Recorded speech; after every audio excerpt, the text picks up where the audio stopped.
Hi, Thais here from ThaisGuy.com. A couple weeks ago, I shared my story on being manipulated by the coaching and entrepreneurial industry and some observations I made around women being easily manipulated when they have unaddressed worthiness wound and how that applied to me in my life.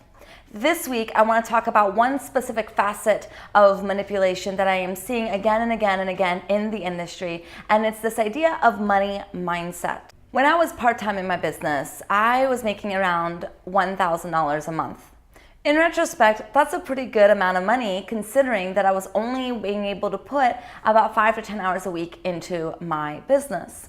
But I was sold on the idea of making six figures quickly. If I had the right mindset, if I had the right things in place, then there's no reason for why I could not make six figures in my business. And I so desperately wanted to make these elusive six figures before I moved to California, before I quit my job, before I put everything on the line for my business. And this is why I hired a high investment coach, because I believed that if I were to make six figures, I had to put skin in the game. I had to risk it all. She was making six figures, and so if I could learn from her, I would be set. I would hit that marker that meant that I was a successful business woman. What's really fascinating is that there's literally no other industry that sells you that in order for you to be successful in your business, you have to make six figures as quickly as possible.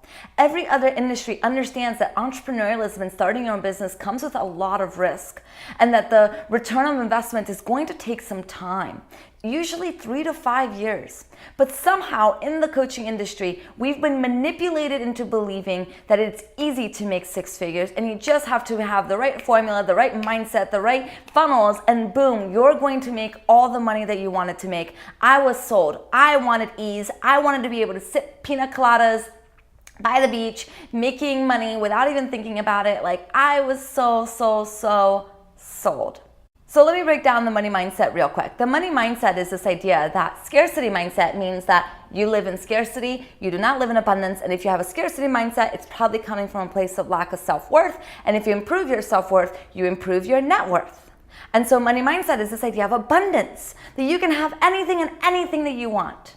All you have to do is believe in yourself, open yourself up to the vortex of abundance around you, and then wham, you're gonna make all the money that you want. If you are not opening up to all of the abundance, if you're not making all of the money that you could be possibly making, it's because you are stopping yourself from the flow. So you just have to open up to the flow. You just have to believe in yourself and feel good in your life, and everything is going to come together.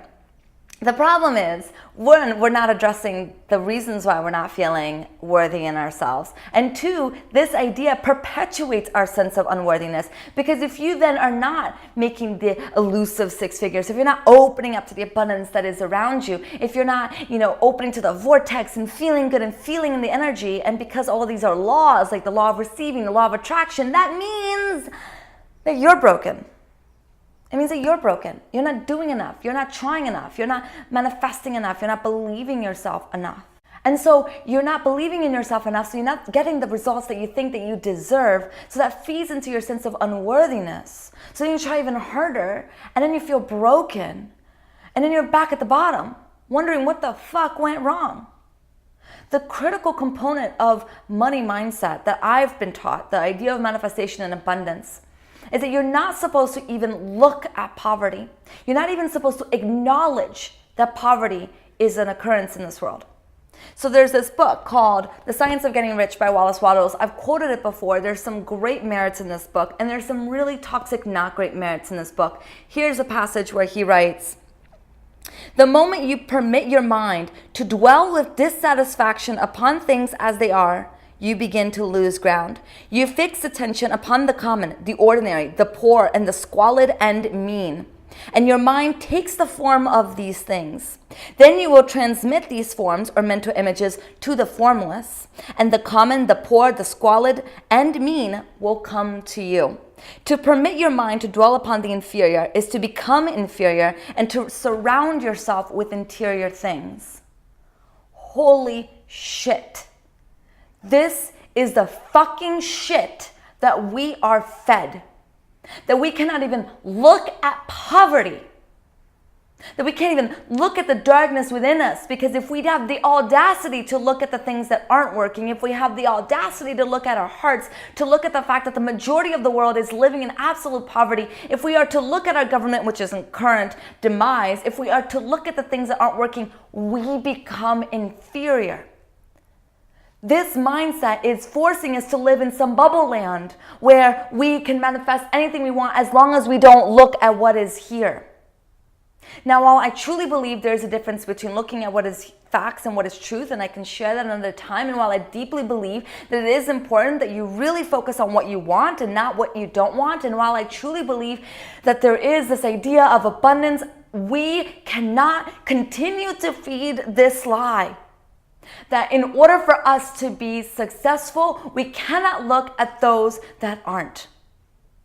I grew up in Brazil. I grew up in poverty. My family is in poverty. Are you telling me that I'm not supposed to look at them, that I'm not supposed to be with them if I am to be successful and rich? Fuck this shit. So I want to propose to you a different abundance mindset. Or maybe this was the way abundance mindset was always supposed to be, and humankind just skewed it up with our ego and our thirst for wealth. Because I do believe that there is a problem with scarcity mindset. I do believe that we have the opportunity to be abundant. I do believe that there is some core unworthiness things that we have to look at when it comes to money. But what if you're not broken? What if it's the system that's broken, and it's the system that's let you down, and it's people selling you this idea that is the problem, not you? I've been in my business full-time for almost 2 years now, and I still don't make the elusive 6 figures. And yet, all my bills are paid. I have the most incredible clients that I work with. I love what I get to do every morning. And I refuse to believe that I am not successful because I have not reached this barometer of success. I am deeply satisfied with the level of impact I'm making in my business. And of course I have big goals. Of course I would love to make more money, because I know that more money equals more impact. And I know that if I were to make greater impact, what would that look like in the world? I am living out my purpose. And because I'm living out my purpose, I know that what I'm on is on the right path. But I'm not going to let the results of some type of monetary income define me anymore. So I want to share with you a money mindset that has worked for me, that allows us to look at the poor and the rich. And it's the idea of the lions and the zebras. Stick with me here. What if the lion has, before humans came and fucked up the planet, lions have unlimited zebras that they can eat? That is how our world was created. That the prey and the preyed are in balance, are in harmony. The lions have an abundance amount of zebras that they can consume. But let's talk about one lion in particular. This one lion has all the zebras he could want. He has to work for it, but he has the zebras that he wants. But let's say he gets into his mind that he wants abundance of zebras, which means he wants all of the zebras, because that's what we're told, that you can have it all, that you deserve all of the money in the world, that there's an abundance amount of money. Well, there is an abundance amount of money, but what if you specifically weren't meant to have it all? What if this one lion decided he wanted to have it all? He consumed all of the zebras. What would happen? He would become a glutton. He would become fat. He wouldn't be able to do his function, and he would not be hungry. A deep hunger to fulfill his purpose, to be out there, to be in the hunt. What I'm trying to get at here is that while there is an abundance, there is also a finite amount. That you, by consuming more than your share, is inevitably taking away from someone's share. That's not to say that there isn't an abundance. There is an abundance. There's an abundance of zebras for the lions, but they have to be cognizant that they can have the amount that they want, but not all of it, because they have to be conscientious that they live in a social web, that they live in a space where if they take more than what they need, more than what is good for them in the moment, then they're literally taking away from some other lion's herd. Okay, so this is not as marketable, as sexy, or as the idea that you can have everything you want, but it's actually where we are on this planet. We are on this human planet to learn limitations, to learn finiteness. Even though we inherently are infinite, our soul is infinite, and we have infinite abundance outside of this planet, on this planet, we have to deal with our very limited experiences. And that means that we can have the money that we want, that you deserve the money that you want, that we all do. We all deserve to have enough to eat. We all deserve to have the water that we need and to be able to survive. And we actually have enough water and enough food to feed everyone on the planet. But by you taking more than your fair share, by you believing that, by you taking more, that you are in abundance and that there's no such thing as poverty and that doesn't affect anyone else, is a lie. We can have what we want, and we can be conscientious citizens of the world. We can have what we want and give back where it's due.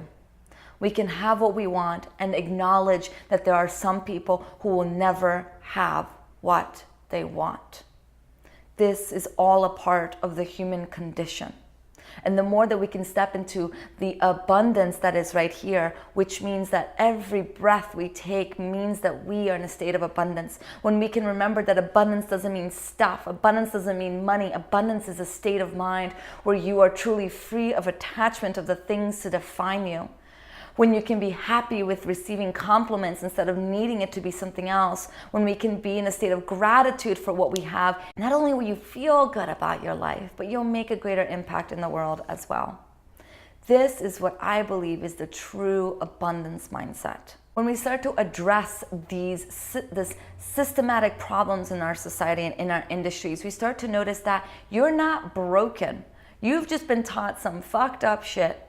And it's time to unlearn these things to uncover the worthiness within. I do believe that as women, owning more and having more money is absolutely instrumental to our equality. I do believe that nothing wrong with asking for money, wanting money. And we have to understand that capitalism is fundamentally flawed. And capitalism fundamentally denies people what they deserve as well. So we've got to play the game. We've got to be in the system. But we also have to know that this idea of abundance mindset, in the sense of I can have it all and I'm not going to even look at the consequences and how the fact that I live in a social net and how what I have will affect other people, is ignorance, and it's not going to work anymore. We've got to become conscientious if we are to wake up the collective, if we are to rise up as women. I hope this video has served you, and I'll talk to you soon. Namaste.